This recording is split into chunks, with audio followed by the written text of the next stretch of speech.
বাড়ি ফেরার পর শুনলাম আমাদের পরিচিত একজনের বাসায় নবজাতক সন্তানের জন্ম হয়েছে এবং তার নাম রাখা হয়েছে শান্তি। আমি ঘটনা শুনে একটু বিস্মিত হলাম, কিন্তু মনে মনে একটা বিশ্বাস জন্মালো যে এরকমই তো হওয়া উচিত। কারণ এই মুহূর্তে আমাদের দেশে সবাই আমরা ভাবছি যে আমাদের শান্তি খুব বেশি প্রয়োজন। সেজন্যই হয়তো আমরা এই পৃথিবীতে নতুন যে শিশুটি আসছে তার নাম রাখছি শান্তি। কিন্তু আমি যদি একটু পেছনে ফিরে যাই, 1971 আমাদের মুক্তিযুদ্ধ শুরু হলো। সেই সময় আমরা জানতাম এই যুদ্ধে অবশ্যই আমরা জয় করব, অবশ্যই আমরা পাকিস্তানের সঙ্গে পরাজিত করব, কিন্তু কখন কিভাবে করব সেটা সম্পর্কে সুস্পষ্ট ধারণা অন্তত সেই মুহূর্তে যারা বাংলাদেশে ছিলেন তাদের স্পষ্ট ছিল না। শুধু একটা ধারণা, বিজয় আমাদের হবে, আমরা আমাদের বাংলাদেশ স্বাধীন দেশ পাব। সেই সময় জুলাই মাসে কোনো একজন সন্তানের যদি জন্ম হয় এবং সেই সন্তানের নাম রাখা যদি হয় জয়, আরেকটু যদি আমি স্পষ্ট করে বলি যে তার ভালো নাম যদি থাকে সজীব, তখন স্বভাবতই আমাদের মনে হতে পারে এই দূরদৃষ্টি সম্পন্ন বাবা মা কারা। যে সময় আমাদের জীবনে, জাতীয় জীবনে সজীবতা প্রয়োজন, জয়ের প্রয়োজন, সে সময় এই দুটো নামই একজনের জন্য রাখা হলো। এবং 42 বছর পর আবার যখন আমাদের জাতির সেই রকম একটা জয়ের প্রয়োজন, আমাদের জীবনে সজীবতা প্রয়োজন, শান্তি প্রয়োজন, তখন সেই রকম একজন অতিথি নিয়ে, যার জন্ম 1971 সালের 27শে জুলাই, আজকে আপনাদের সামনে উপস্থিত হয়েছি। আমাদের আজকের অতিথি সজীব ওয়াজেদ জয়। জয়, আপনাকে আমাদের স্টুডিওতে স্বাগত। আপনাকেও আমার আন্তরিক ধন্যবাদ। প্রথমেই খুব জানতে ইচ্ছে করছে, আমি যে কথাটা বলেছি জয় এবং সজীব এই দুটো নাম একসাথে কে রাখলো? আমার জয় না, এই দুটা নাম কিন্তু দুজন ব্যক্তি রেখেছেন, একজন না। আমি যখন আমার মায়ের পেটে আপনার মার্চ মাসের আগে 71-এ আমার নানা বঙ্গবন্ধু তিনি আমার মাকে বললেন যে তোর একটি ছেলে হবে আর ও জন্ম নেবে একটি স্বাধীন বাংলাদেশে, ওর নাম রাখিস জয়। সেখান থেকে আমার নাম জয়, সেটা আমার নানার দেওয়া। আর আমার সজীব নামটা আমার নানির দেওয়া, সেটা জন্মের পরে। আমার জন্ম হয়েছে আপনার মিলিটারি কারাগারে, মিলিটারি হাউস অ্যারেস্টে,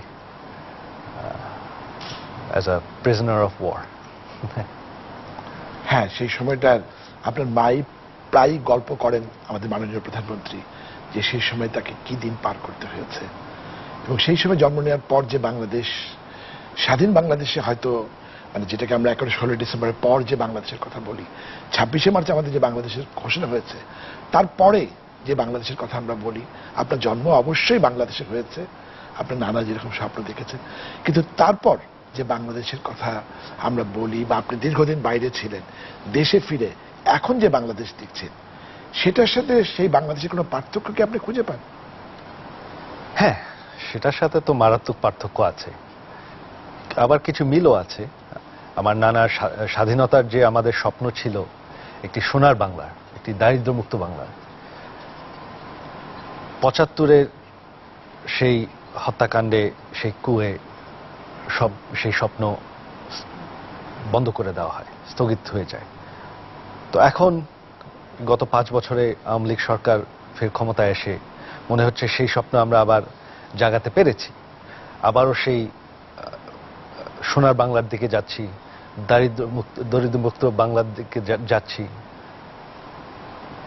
তবে যে পার্থক্য আছে সেটা হচ্ছে যে, আর এগুলো বেশ দুঃখজনক, যে সেই যুদ্ধ অপরাধীরা যারা আমাদের দেশের স্বাধীনতার বিরোধিতা করেছে, যারা বাংলাদেশকে চায় না, যারা চেয়েছে যে বাংলাদেশ পাকিস্তানের একটু অংশ থাকুক, যারা সেই পাক আর্মির সাথে ষড়যন্ত্র করে হাত মিলিয়ে আমাদের দেশের 30 লক্ষ মানুষ হত্যা করে, 75-এর পর তারা ফিরে আসে, তারা যে দেশের রাজনীতিতে এত বছর থেকেছে, মন্ত্রী পর্যন্ত হয়েছে, এটা ভীষণ দুঃখজনক একটা বিষয়। এবং একজন তরুণ প্রজন্মের প্রতিনিধি হিসেবে এই জিনিসটাকে আপনি মোটেই ভালোভাবে গ্রহণ করতে পারছেন না, কোনো মোটেই না। এটা তো বিশ্বাস হয় না যে একটি দেশে যারা দেশের সাথে বেইমানি করেছে, শুধু তাই না, দেশের নিজেদের ভাই বোনদেরকে হত্যা করেছে, তারা দেশের মন্ত্রী কিভাবে হয়, সে ফিরে কিভাবে আসে। তবে ইতিমধ্যে আমরা তাদের বিচার করতে পেরেছি, রায় পেয়েছি। তাতে আমিও তরুণ প্রজন্মে, আমি যেখানেই যাই, যখনই আমি তো তরুণদের সাথে সাক্ষাৎকার করি, সবারই কিন্তু একটি প্রশ্ন যে যুদ্ধ অপরাধীদের বিচার আরো দ্রুত হচ্ছে না কেন। তো ইতিমধ্যে প্রায় শেষ পর্যায়ে চলে এসেছে। এটা আমাদের বেশ গর্বের বিষয় যে আমরা এত বছর পর হলেও আমরা এটা করতে পেরেছি। আচ্ছা, এই যে তরুণ প্রজন্মের কথা বলছেন, আপনি তো পড়াশোনা বাইরে করেছেন এবং পৃথিবীর অনেক দেশ নিশ্চয়ই ঘুরে বেরিয়েছেন। আমার মনে হয় বাংলাদেশে থেকে, যে বাংলাদেশে প্রচুর লোক, রাস্তায় বেরোলেই কিন্তু আমরা অনেক লোক দেখি, বিলেতের রাস্তায় বা আমেরিকার রাস্তায় কিন্তু এত লোক আমরা দেখি না। তো এই যে লোক যখন দেখি, তখন যদি আমি আমি যেহেতু টেলিভিশনে একটা সাক্ষাৎকার নিচ্ছি, ক্লোজ আপ টার্মটাকে ব্যবহার করি, যে আমি যদি ক্লোজ আপ করে মানুষের মুখের দিকে তাকাই, তাহলে দেখবো কিন্তু রাস্তায় 60% মানুষই তরুণ। এটা কি আপনাকে নতুন একটা উদ্দীপনা দেয় না, যে এমন একটা দেশ, যে দেশে 60% মানুষ তরুণ, এবং তারা সবাই, আপনি একটু একটা কথা বলেছেন সোনার বাংলা, কিন্তু প্রায়ই আপনি বক্তৃতায় বলেন, এবং এই সরকার এবার ক্ষমতা আসার পর থেকে আমরা শব্দটা শুনছি, ডিজিটাল বাংলাদেশ। সোনার বাংলাদেশ এবং ডিজিটাল বাংলাদেশের মধ্যে কি কোনো পার্থক্য রয়েছে? দুটোই হলো আসলে দেশের যে দেশ কোথায় নিয়ে যেতে চাই সেটার একটি স্বপ্ন, মানে প্রজন্মগত একটা ধারণা বা ধারণা। এক্স্যাক্টলি, যে সোনার বাংলাদেশ ডিজিটাল দুটোই, হ্যাঁ, দুই প্রজন্মের, কিন্তু গোলটা একই। ঠিক ঠিক। এখন আপনি কি উপযুক্ত কথা বলেছেন, এই আমাদের জেনারেশনের জন্য ডিজিটাল বাংলাদেশটাই হয়ে দাঁড়িয়েছে সেই 71-এর সোনার বাংলার মতো। এখন তরুণ যারা, তারা বড় হয়েছে ডিজিটাল প্রযুক্তিতে, তারা আশেপাশের দেশে, এখন তাদের সময় মিডিয়ার একটি বিশাল প্রভাব আছে, টেলিভিশন চ্যানেল অনেক হয়ে গেছে, বিদেশি চ্যানেল দেশে দেখা যায়, তো তারা কিন্তু দেখতে পাচ্ছে যে দেশের বাইরে কি আছে, বিদেশে কি আছে। আর এই যে মডার্নাইজেশন, এই যে ডিজিটাইজেশন, এটা তারা দেখছে যে অন্যান্য দেশে হয়ে গেছে। তো এটা তাদেরকে আমি মনে করি বেশ আকর্ষণ দিয়েছে যে এটা আমাদের দেশে হতে পারে। সেটাই আমারও একটা ব্যক্তিগত স্বপ্ন ছিল। আচ্ছা, কিন্তু ডিজিটাল শব্দটার সাথে কিন্তু একটা মানে আর্থিক ব্যাপার আছে, কারণ কারিগরি উন্নতির ব্যাপার, প্রযুক্তির উন্নতি। তা আমাদের দেশের মানুষের যে সংখ্যা, এবং সবার ইচ্ছা থাকতে পারে, কিন্তু অনেকেই যথেষ্ট দরিদ্র দিচ্ছে, সেক্ষেত্রে এই যে স্বপ্নটা আপনি দেখছেন বা আমরা চাচ্ছি ডিজিটাল বাংলাদেশ, সেটা পরিপূর্ণ করার জন্য কতটুকু সময় প্রয়োজন? সেটা পরিপূর্ণ তো অলরেডি হয়ে যাচ্ছে, হয়ে গেছে অনেকটা। কারণ আমি যখন এই ডিজিটাল বাংলাদেশের পরিকল্পনাটা প্রকাশ করি, তখন আমাকে এই প্রশ্নটাই করা হয় যে আমাদের দেশের মানুষের কাছে তো টাকা নেয় যে তারা কম্পিউটার কিনবে, তারা তো, গ্রামের মানুষ তো কোনোদিন ইন্টারনেট কানেকশন নেবে না তাদের বাসায়। তো আমি বলেছি যে তাদের প্রয়োজন নাই, আমি তাদের কাছে কম্পিউটার পৌঁছে দেব, আমি তাদের কাছে ইন্টারনেট কানেকশন পৌঁছে দেব। আমার ভিশনটা ছিল যে আমি প্রতিটি গ্রামে কাছে একটি, অথবা প্রতিটি গ্রামেই একটি সাইবার ক্যাফের মতন বানাবো। সেটা আমরা আমাদের এই সরকারের প্রথম 2 বছরের মধ্যেই সেটা বাস্তবায়ন করেছি। সেটা হচ্ছে আমাদের যে ইউনিয়ন তথ্য কেন্দ্র, প্রতিটি ইউনিয়নে, আমাদের সারা দেশের 4501টি ইউনিয়নে আমরা ইউনিয়ন তথ্য কেন্দ্র বাস্তবায়ন করেছি। সেখানে কম্পিউটার আছে, প্রিন্টার, ইন্টারনেট কানেকশন সব আছে। আর যেটা হয়েছে, যেটা আমরা দেখতে পেরেছি, যে সেই গ্রামের কৃষক, যে হয়তো লিখতে পড়তেও পারে না, সে ওই তথ্য কেন্দ্রে গিয়ে, ওখানে যে তরুণ একজন আছে যাকে আমরা ট্রেনিং দিয়ে পাঠিয়েছি, তাকে জিজ্ঞেস করছে, তার কাছে বলছে, সে, এই তরুণটা তার যা প্রয়োজন কম্পিউটারে করে দিচ্ছে। তো ওই কৃষকের শিখতে হচ্ছে না যে কম্পিউটার কিভাবে চালাতে হবে। সেক্ষেত্রে মানে মানুষের প্রথম আর্থিক সুবিধা, না শিক্ষার সুবিধা, না কম্পিউটার প্রযুক্তির সুবিধা, কোনটার দিকে আমরা প্রথম দৃষ্টি দেব? অবশ্যই আর্থিক সুবিধা। একটা মানুষ যখন খেতে না পারে, তার তো আর কোনো কিছুর দিকে নজর থাকবে না।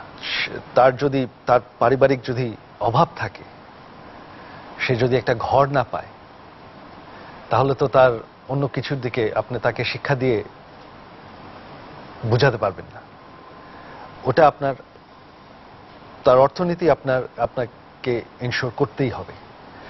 সেটা হয়ে যাওয়ার পর তারপর সে নজর দিবে অন্যান্য শিক্ষা, ডিজিটাল প্রযুক্তি, এইসব। তারপরে প্রত্যেকটা কিন্তু প্রত্যেকটার পরিপূরক। এই বৃত্তটা সম্পূর্ণ করার জন্য আমাদের সবকিছুই দরকার, অবশ্যই। এবং সেটার জন্য আমি একটু আগে যে কথাটা বলছিলাম, যে আপনি বাইরের দিকে তাকালে রাস্তাঘাটে যে আমাদের 60% জনসংখ্যার এই যে 16 কোটি আমরা বলছি, এর মধ্যে 60 ভাগই কিন্তু তরুণ তরুণী। সুতরাং এই যে বিশাল শক্তি, এই শক্তি নিয়ে আমাদের পথ চলাটা অনেক সহজ, অন্তত একজন অরাজনৈতিক ব্যক্তি হিসেবে আমার এটা মনে হয়। আপনি কি মনে করেন? আমি যখন প্রশ্নটা করছিলাম তখন একটা কারিগরি কারণে অনুষ্ঠানটা একটু কাট হয়েছিল। কাট করার সময় প্যানেল থেকে কেউ বলেছিলেন, ওয়াজেদ সাহেব একটু সরে বসেন। বলার সাথে সাথে জয় একটুখানি কেঁপে উঠেছিলেন এবং এখন হাসছেন দেখছেন, কিন্তু তখন কেন এমন হলো? কারণ আমি অভ্যস্ত যে সারা জীবন আমার বাবাকে সবাই ওয়াজেদ সাহেব বলতো, আমাকে কোনোদিন কেউ ওয়াজেদ সাহেব ডাকে নাই, তার জন্য। মানে সারা জীবন আপনাকে তরুণ হিসেবেই দেখেছে। এটা একটা কিন্তু বড় সমস্যা, কারণ নানা যদি এত বড় মানুষ হন, মা বাবা সবাই যদি এত বড় মাপের মানুষ হন, তখন আরেকজনে কিন্তু উঠে আসতে অনেক অনেক কষ্ট হয়, এটা বলতেই পারি। সেই কষ্টের মধ্যে বা গৌরবের মধ্যে, গর্বের মধ্যে আপনার কি মনে হয়? আমার মা সবসময় বলেন যে আমি নাকি আমার নানার পাশে বসে সবসময় তিনি যা করতেন আমি ঠিক তাই করতাম, ওনাকে হুবহু ইমিটেট করতাম। তো আমার মনে আছে, আমার একটা স্বভাব ছিল, তিনি যখন বাসায় ফিরে বসতেন, ওনার বেশ কয়েকটি পাইপ ছিল, ওনার একটা পাইপ র্যাক ছিল, ওখানে ওনার পাইপগুলো সাজানো থাকতো। তিনি একটি পাইপ নিয়ে তবাক দিয়ে জ্বালাতেন। তো তখন আমিও আরেকটি পাইপ ওখান থেকে নিয়ে মুখে দিয়ে ঠিক ওনার পাশে বসে তিনি যেভাবে বসে থাকতেন ওভাবে বসতাম। তো একদিন তিনি খুব ঠাট্টা করতে ভালোবাসতেন। তো একদিন তিনি করলেন কি, তিনি টবাকো দিয়ে আমার পাইপটাও জ্বালিয়ে দিলেন। আমার তখন 3.5 বছর বয়স, আমি তো কাশতে কাশতে শেষ হয়ে গেলাম। আমার নানি গেলেন খেপে, ওনাকে ধমকালেন, কি করছো তুমি? তিনি হাসা শুরু করলেন, তিনি খুব মজা পেলেন। তো এই একটা স্মৃতি আমার আছে। আচ্ছা, বাবার সঙ্গে? আমার বাবার আমাকে, আমার যেই, আপনারা জানেন আমি ইঞ্জিনিয়ারিং করেছি, কম্পিউটার সায়েন্সে পড়েছি, এটা কিন্তু এই ডাইরেকশনটা কিন্তু আমাকে আমার বাবাই দিয়েছিলেন সায়েন্সের প্রতি। তিনি আমাকে বিজ্ঞানের প্রতি, জি, তিনি আমাকে বসে শিখাতেন। ওনার বিষয়টা ছিল ফিজিক্স। আমি আমার ব্যাচেলার্সে কিন্তু আমার ফেভারিট সাবজেক্টই ছিল ফিজিক্স। ওটাতেই আমি সবচেয়ে বেশি সংখ্যা পেতাম, ভালো করতাম, কারণ ছোটবেলা থেকে তিনি আমাকে অনেক কিছু শিখাতেন ফিজিক্সের।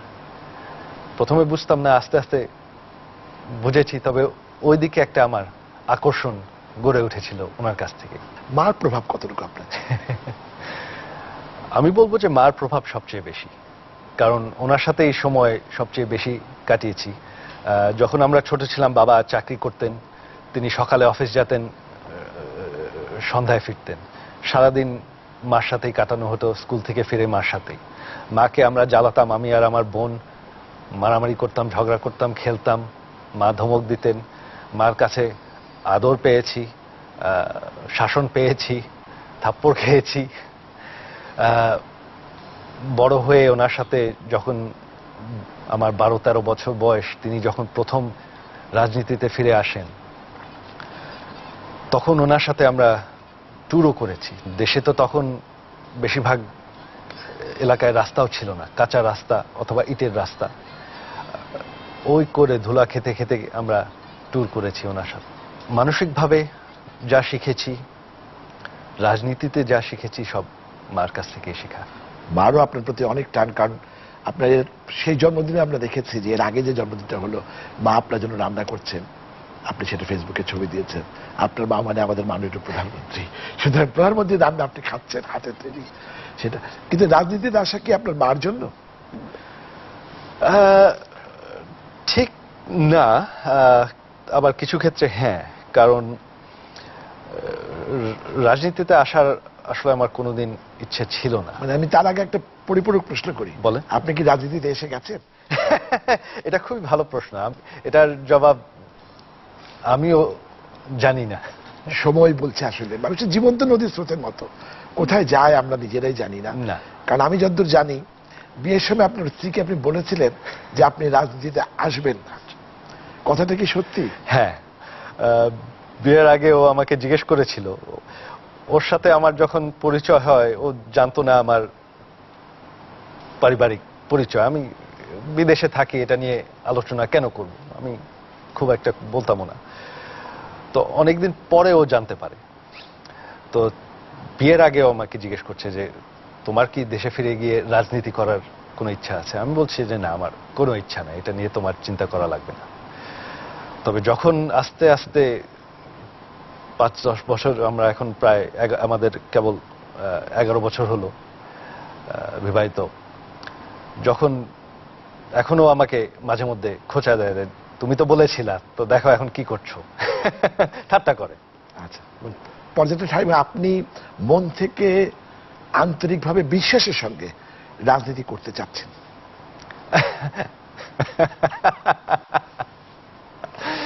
আপনি বেশ কঠিন প্রশ্ন করছেন।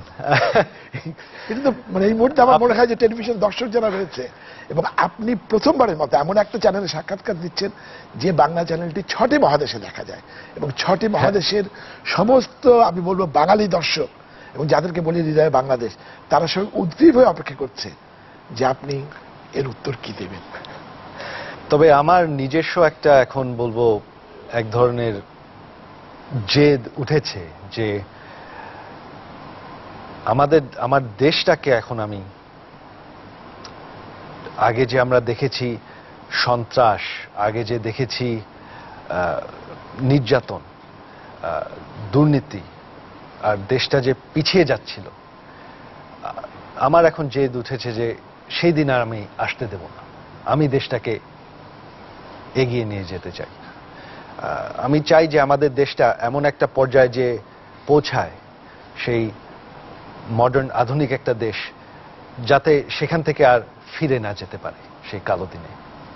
আচ্ছা, এটা কিন্তু আপনি এর আগেও বলেছেন কথাটা, যে উন্নয়নের যদি এই বর্তমান ধারাটা অব্যাহত থাকে, তাহলে 10 থেকে 15 বছরের মধ্যে আমরা যে কোনো উন্নয়নশীল দেশ, যে আপনি মালয়েশিয়ার কথা বলেছেন, থাইল্যান্ডের কথা বলেছেন, যে এইরকম উন্নয়নশীল দেশের মতো আমাদেরও অবস্থান হয়ে যাবে। অবশ্যই। কিন্তু এটা হওয়ার জন্য একজন মাহাথির মোহাম্মদ দরকার, একজন রাজা ভবিবল দরকার।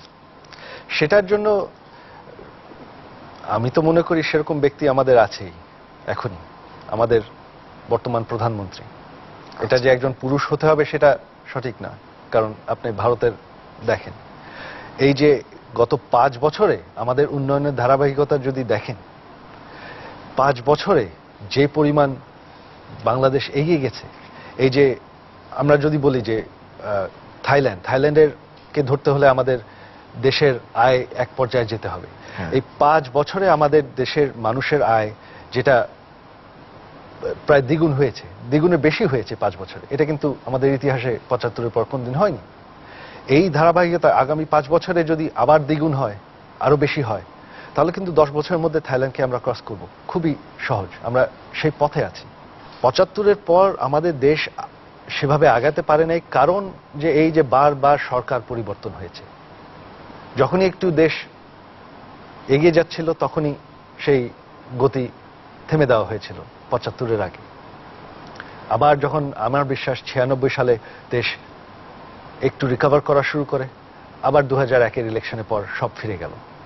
কারণ এই যে আমাদের একটা ধারণা আছে যে বাংলাদেশে কোনো রাজনৈতিক দল দুবার ক্ষমতায় থাকতে পারে না, এই কারণেই কিন্তু আমরা থাইল্যান্ডকে ধরতে পারি নাই, উন্নয়নে। কিন্তু যে ক্ষমতায় থাকতে পারে না, এই কথাটা কিন্তু জনগণ নির্ধারণ করে, জনগণের ভোটে নির্ধারিত হয়। জনগণের ভোট কিন্তু সেভাবে আওয়ামী লীগ কোনোদিন কম পায়নি আমি বলবো। 2001 সালেও যদি দেখেন আওয়ামী লীগ বিএনপি কিন্তু মোটামুটি সমান সংখ্যায় ভোট পেয়েছে। আমরা বিশ্বাস করি ওই নির্বাচনের আরো অনেক ষড়যন্ত্র ছিল। তবে কথাটি হলো যে আপনার একটি ধারাবাহিকতা আছে, যে আপনারা মিডিয়ার মানুষ, আপনারা জানেন যে স্পেশালি এখন মিডিয়ার যুগ হয়ে গেছে, এতগুলি চ্যানেল, এতগুলি খবরের কাগজ, সেখানে কিন্তু প্রচারের একটা বিষয় আছে। আর আমরা যেটা দেখেছি যে সরকারের বিরুদ্ধে, স্পেশালি স্বাধীনতার সপক্ষে শক্তির বিরুদ্ধে অনেকটা প্রচার সেই 75-এর পর থেকেই চলছে, এখন পর্যন্ত চলছে। আর অন্যদিকে দেখা যায় যে যেটা অন্যান্য দেশেও হয়েছে, যে অনেক কিছু দল, রাজনৈতিক দল, তারা কাজের উপর নয়, প্রচারের উপরেই নিজেদেরকে জাহির করার চেষ্টা করে। এক্স্যাক্টলি। কিন্তু টেলিভিশন যে কথাটা বলেন, টেলিভিশন কিন্তু এমন একটা মাধ্যম যেখানে যে ঘটনাটা ঘটেছে সেটাই কিন্তু আমরা দেখাতে পারি। সেটা সঠিক না, কারণ আপনারা তো ওই ঘটনা যখন ঘটে তখন তো আপনারা থাকেন, আপনারা যান ঘটার পর, তাই না? সাধারণত মানে না, বেশিরভাগ ক্ষেত্রে ঘটনার সময় আমরা কিছু, হ্যাঁ, ছবিটা না দিলে কিন্তু লোক বিশ্বাসযোগ্য মনে করে না। অবশ্যই সে কারণেই কিন্তু এই যে 21শে আগস্টের সেই গ্রেনেড হামলা, এটা কিন্তু আপনাদের চ্যানেলই প্রথমে লাইভ কভার করেছে। আমার মনে হয় যে সেদিন অনেক রকম গুজব হয়েছিল, কিন্তু টেলিভিশন চ্যানেলগুলো একেবারে সঠিক তথ্যটি সবার সামনে তুলে ধরেছিল। তার জন্যই কিন্তু আমরা আপনাদের প্রতি আমার কৃতজ্ঞতা এর জন্য, কারণ সেই কারণেই কিন্তু আমরা এটা যেই সঠিক তথ্য আমরা মানুষের কাছে তুলে ধরতে পারি। তবে সেখানে যদি দেখেন তারপরে কি করা হয়েছিল, তারপরেই সরকার থেকেই প্রচার করা হয়েছিল যে এই গ্রেনেড হামলা আওয়ামী লীগই করেছিল, শেখ হাসিনা নিজেই নিজের উপর গ্রেনেড হামলা করেছিলেন। এই যে অপপ্রচার চালানোর চেষ্টা করেছিল, সেই সরকার, বিএনপি সরকার ক্ষমতা থেকে না যাওয়া পর পর্যন্ত তো সেটার সঠিক তথ্য বের হয়নি। দর্শক মন্ডলী, অন্তত আজকে এই মুহূর্তে একটা ভালো জিনিস আমরা নতুন প্রজন্মের একজন মানুষের কাছ থেকে, রাজনৈতিক নেতা কি বলবো, আমাদের একজন নতুন প্রজন্মের রাজনৈতিক নেতার কাছ থেকে আমরা শুনলাম যে সরকার অনেক সময় মিডিয়াকে অনেক জিনিস চাপিয়ে দেয়। এই কথাটা আজকে আমরা অন্তত মানে আনন্দের সঙ্গে গ্রহণ করছি, এই জন্য যে সরকার মিডিয়াকে কোনো কিছু চাপিয়ে দেবে না বা মিডিয়া তার মতো কথা বলবে, এটা আমরা নিজেরা বিশ্বাস করি এবং সেইভাবেই আমরা বাংলাদেশকে এগিয়ে নিয়ে যেতে চাই। বাংলাদেশকে এগিয়ে নিয়ে যাওয়ার জন্য আপনি যে স্বপ্নের কথা বলেন, এবং আপনি বেশিরভাগ ক্ষেত্রে বলেন যে তরুণ প্রজন্ম, এদেরকে নিয়ে আপনি এগিয়ে যেতে চাচ্ছেন। এবং আমি বারবার অনুষ্ঠানের মধ্যে বলেছি যে আপনার শক্তি আমাদের 60% জনসাধারণ। কিন্তু একটা কথা আমার বলতেই হচ্ছে যে একটি ছেলে কিন্তু পরীক্ষায় যদি খুব ভালো করে, আমরা যদি ক্লাস 10 ম্যাট্রিক পরীক্ষা, ও লেভেল, এ লেভেল বা ইন্টারমিডিয়েট পরীক্ষাকে যদি একটা মানদণ্ড ধরি, সেই পরীক্ষায় পাশ করার পর চিরকালই আমাদের ছেলেমেয়েরা বলে আমি ডাক্তারি পড়বো কিংবা ইঞ্জিনিয়ারিং পড়বো কিংবা এখন কম্পিউটার সায়েন্স পড়বো, কিন্তু আমি রাজনীতিতে যাব, এমন কথা কিন্তু খুব কম ছাত্ররা বলে। সেক্ষেত্রে যদি রাজনীতিতে নাই যেতে চায়, তাদেরকে নিয়ে কিভাবে আপনি দেশকে এগিয়ে নিয়ে যাবেন? রাজনীতি একটি ক্যারিয়ার হিসাবে খুব কম মানুষই চিন্তা করে, এটা বাস্তব। আমরা ধরেন যারা রাজনৈতিক পরিবারের, আমরাও কিন্তু সেই চিন্তা নিয়ে নামি না, কারণ বাস্তব হচ্ছে যে এটা রাজনীতি, যারা আসল রাজনীতিবিদ তারা রাজনীতি করে মানুষের সেবা করার জন্য। তবে দেশের জন্য, মানুষের জন্য কিছু করার এই ধারণা কিন্তু অনেক তরুণদের মধ্যে আছে। আমি যখন তরুণদের সাথে আমাদের যে লেটস টক অনুষ্ঠান করি, তাদের সাথে সাক্ষাৎকার করি, সেখানে বেশিরভাগ আপনার ইঞ্জিনিয়ার, ডাক্তার, স্টুডেন্ট, মেডিকেল কলেজের স্টুডেন্ট, তবে আবার অনেকে পলিটিক্যাল সায়েন্সেরও স্টুডেন্ট। আর অনেকে যারা পলিটিক্যাল সায়েন্সের স্টুডেন্ট না, তাদের মধ্যে একটা ইচ্ছা আছে দেশের জন্য কিছু করার। তারা আমাকে জিজ্ঞেস করে যে রাজনীতিতে আমরা কিভাবে সহযোগিতা করতে পারি, অংশ নিতে পারি। তো এটা আমি বলবো না যে হ্যাঁ, তারা সরাসরি কেউ চিন্তা করে না যে আমি রাজনীতিতে যাব। রাজনীতি আসে একটা চেতনার থেকে, একটা ইচ্ছা থেকে, একটা বিশ্বাস থেকে যে আমি আমার আয়, আমার চাকরি, আমার ক্যারিয়ারের বাইরে তার চেয়ে বেশি আমার নিজের পরিবারের বাইরেও দেশের মানুষের জন্য কিছু করতে চাই। আচ্ছা, সেক্ষেত্রে আগামী নির্বাচনে মানে আপনি জনগণকে কি বলবেন, যে প্রার্থী দেখে ভোট দিতে না মার্কা দেখে ভোট দিতে? প্রার্থী বা দল চিন্তা করার আগে আপনি একটি কথা ভাববেন, নিজেকে একটি প্রশ্ন করবেন, সেটা হচ্ছে যে আমি আজকে ভালো আছি 5 বছর আগের চেয়ে, 7 বছর আগের চেয়ে? আপনার জবাব যদি হয়, আপনার উত্তর যদি হয় যে হ্যাঁ হ্যাঁ আমি ভালো আছি, আগের চেয়ে অনেক ভালো আছি, তাহলে বর্তমান যে সরকার আপনার জীবনটাকে উন্নয়ন করেছে তাকে আপনি ভোট দেন, প্রার্থী যে হোক সেটাই আমি বলব। সেক্ষেত্রে যারা এই যে তরুণ সমাজের প্রতিনিধি যারা এগিয়ে আসছে, এবং আপনাদের যেহেতু আওয়ামী লীগ একটা অনেক পুরনো, মানে আমাদের একটা ঐতিহ্যবাহী দল এবং অনেক মানে সিনিয়র নেতা রয়েছেন যারা ইতিমধ্যেই প্রার্থী হচ্ছেন বিভিন্ন এলাকায়, সেখানে কি একজন তরুণ প্রজন্মের প্রার্থীকে আপনারা দলকে অগ্রাধিকার দেবেন? অবশ্যই অবশ্যই। আমরা তো গত নির্বাচনেও কিন্তু আপনি যদি দেখেন যে আওয়ামী লীগ কিন্তু সবচেয়ে বেশি তরুণদের প্রার্থী বানিয়েছে। এবার আমাদের ইনফ্যাক্ট আমি দেখেছি যে আগে আমাদের যে প্রার্থী যে এমপি যাকে বলা হতো যে সবচেয়ে ইয়াং প্রার্থী এমপি, এখন সে কিন্তু আর অত ইয়াং নাই, তাকে আর সবচেয়ে ইয়াং বলা হয় না, কারণ তার চেয়েও কম বয়সের অনেকে চলে এসেছে। আর অবশ্যই আমরা তরুণদেরকে প্রার্থী বানাবো। আচ্ছা, সেক্ষেত্রে এই যে তরুণ সমাজ এগিয়ে আসছে বা আসবে, উৎসাহিত হচ্ছে, হবে, সবকিছু মিলিয়ে এদেরকে নেতৃত্ব দেওয়ার মতো কি মানুষ আমাদের সাথে রয়েছে? আমাদের দলের আওয়ামী লীগ হচ্ছে বিরাট একটি দল। আওয়ামী লীগ হচ্ছে বাংলাদেশের সবচেয়ে বড় দল। আমাদের এখানে সব ধরনের মানুষ আছে, সব বয়সের নেতা আছে। আপনাদের সেই সিনিয়র নেতারাও আছেন আমাদের, যারা আমাদের স্বাধীনতা আন্দোলনের একেবারে সরাসরি যুক্ত ছিলেন, সরাসরি জড়িত ছিলেন। আর এই তরুণ যারা আমার থেকেও বয়সে অনেক জুনিয়র, তারাও কিন্তু আছেন। আর এখন একটা জেনারেশনাল চেঞ্জ, পরিবর্তন আসছে, শুধু আওয়ামী লীগে নয়, আমি সব দলের মধ্যেই কিন্তু আসছে। কারণ সিনিয়র যারা তাদের বয়স হয়ে গেছে, অনেকে ইতিমধ্যে ইন্তেকাল করেছেন, তাদের জায়গায় এখন তরুণরা আসছে। এটাই হয়ে গেছে এখন কিন্তু আগামীতে কিন্তু আমাদের বড় দুই দলের মধ্যেই আমি মনে করি যে একটা লিডারশিপে, নেতৃত্বে একটা তরুণ নেতৃত্বের পরিবর্তন আসবে। দুটো দলই আপনি এটা মনে করছেন? জি। এই মুহূর্তে যদি আপনি দেখুন বাংলাদেশের অনেক জায়গায় প্রায় প্রতিদিনই যতদিন থাকেন বাংলাদেশে ঘুরে বেড়াচ্ছেন এবং দেখছেন, মানুষের সঙ্গে মিশছেন, ইন্টারমিডিয়েট পাস করেছে এমন একজন তরুণের সঙ্গে যদি আপনার কোথাও দেখা হয়, প্রথম প্রশ্ন তাকে কি করবেন? আমি হয়তো তাকে জিজ্ঞেস করব যে আপনি বাংলাদেশকে আগামীতে কিভাবে দেখতে চান? আমার মনে হয় যে এই প্রশ্নটা কিন্তু আমাদেরও সবার, সজীব জয়কে আমরা জিজ্ঞেস করতে চাচ্ছি তিনি বাংলাদেশকে আগামী দিন কিভাবে দেখতে চান, এবং তার জবাব তিনি দিয়েছেন বাংলাদেশকে ডিজিটাল বাংলাদেশ, বাংলাদেশকে একটি মধ্যম আয়ের দেশ, এরকম অনেক জবাব সরাসরি তিনি বিভিন্ন সময় বলেছেন। আজকেও তিনি বলতে দ্বিধা করেননি যে তার স্বপ্নের বাংলাদেশ কেমন হবে। শেষ মুহূর্তে তার কাছ থেকে আরো একবার শুনি না, স্বপ্ন তো সবাই ভালোবাসে, কারণ স্বপ্ন প্রত্যেকটা মানুষই দেখে, তাহলে স্বপ্নের বাংলাদেশকে তিনি আসলে কিভাবে দেখতে চাচ্ছেন?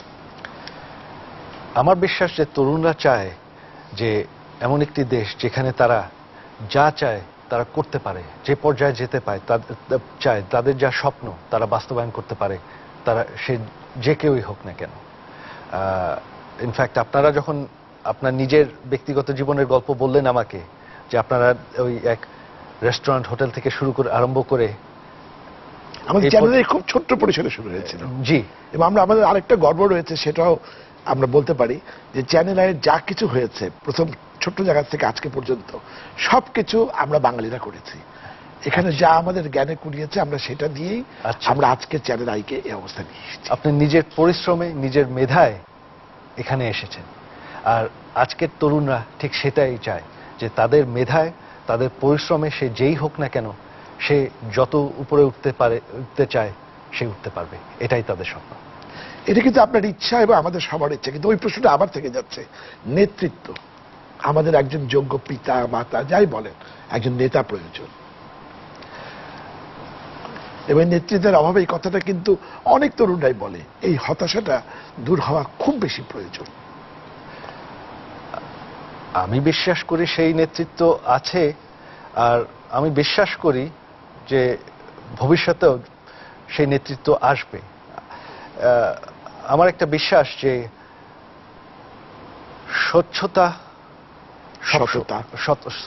সততা সবসময় শেষমেশ বিজয় হবে। কালো দিন যতই আসুক না কেন, এক পর্যায়ে গিয়ে মিথ্যে প্রচার করে অনির্দিষ্টকাল থাকা যায় না, বারবার আসা যায় না। আর এক পর্যায়ে গিয়ে সেই নেতৃত্ব, আমি মনে করি সেই নেতৃত্ব এখনই আছে, তবে ভবিষ্যতেও আসবে। তবে এটা কিন্তু এখন, এটার সিদ্ধান্ত হচ্ছে সামনে নির্বাচন, এটার সিদ্ধান্ত এখন দেশের মানুষের হাতেই। আপনি যেহেতু দীর্ঘ সময় বিদেশে ছিলেন, আপনি কোনটা চান? যে দেশের অনেক কিছু ভালো হলো, আপনি বিদেশে থেকে বলবেন যে বাস আমার দেশটা তো ভালো আছে এবং আমি এখান থেকে এটা বলছি, আর উল্টোটাও হতে পারে, যেখানকার এই ভাঙা রাস্তার কথা বললেন, আমাদের মানুষদের খুবই সাধারণ চেহারা রয়েছে, তাদের সাথে থেকে গিয়ে আপনি বলবেন এই মানুষগুলোকে নিয়ে আমি পৃথিবীকে বলতে চাই এই আমার বাংলাদেশ। আপনার এই প্রশ্নের জবাবে আমি বলবো যে এই আগামী নির্বাচন হয়তো আমাদের দেশের একটি সবচেয়ে গুরুত্বপূর্ণ নির্বাচন। নিশ্চয়ই। কারণ এইটা এখন ডিসাইড করবে যে আমাদের দেশ কোন দিকে যাবে, আমাদের দেশের ভবিষ্যৎ কোন দিকে যাবে।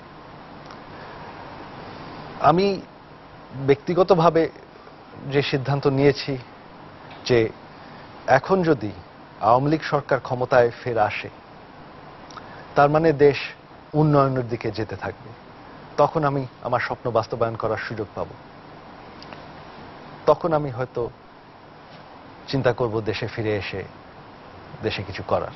আমরা কি অনুষ্ঠানের শেষ পর্যায়ে এসে বলতে পারি যে আজকে আমাদের উন্নয়নের রাজনীতি যদি অব্যাহত থাকে, তাহলে আমরা নতুন একজন রাজনৈতিক নেতা কর্মী পেতে যাচ্ছি?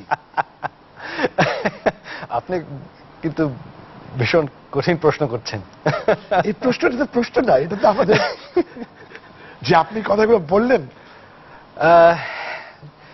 হ্যাঁ, যদি আওয়ামী লীগ ফেরকে মানুষ ভোট দিয়ে ফের ক্ষমতায় আনে, তাহলে হয়তো সেই সম্ভাবনা আছে।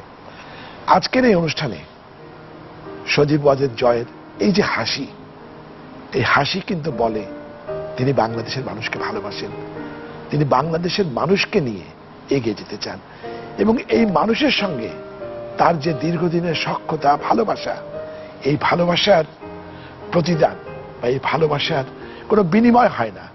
কিন্তু সজীব ওয়াজেদ চান বাংলাদেশ এগিয়ে যাক। এই চাওয়াটা কি আমাদের প্রতিটি মানুষের নয়? সুতরাং আমাদের লক্ষ্য যদি এক থাকে, তাহলে আমরা কেন বলতে পারবো না যে আমরা আমাদের বাংলাদেশকে, বাংলাদেশের মানুষকে পৃথিবীর কাছে এমনভাবে পরিচিত করব যাতে সবাই বলে হ্যাঁ, এই বাংলাদেশ আমাদের গর্ব। আমাদের গর্ব করার, অহংকার করার যেমন অনেক কিছু রয়েছে, তেমনি এই মুহূর্তে আমরা বাংলাদেশে যে রয়েছি সেই বাংলাদেশকে নিয়েও গর্ব করার অনেক কিছু আমাদের রয়েছে। আপনাদের সবাইকে এই অনুষ্ঠান দেখার জন্য অনেক ধন্যবাদ। আপনাকেও ধন্যবাদ স্টুডিওতে আসার জন্য। আপনাকেও আমার অনেক অনেক ধন্যবাদ এখানে আমাকে এই সুযোগ দেওয়ার জন্য।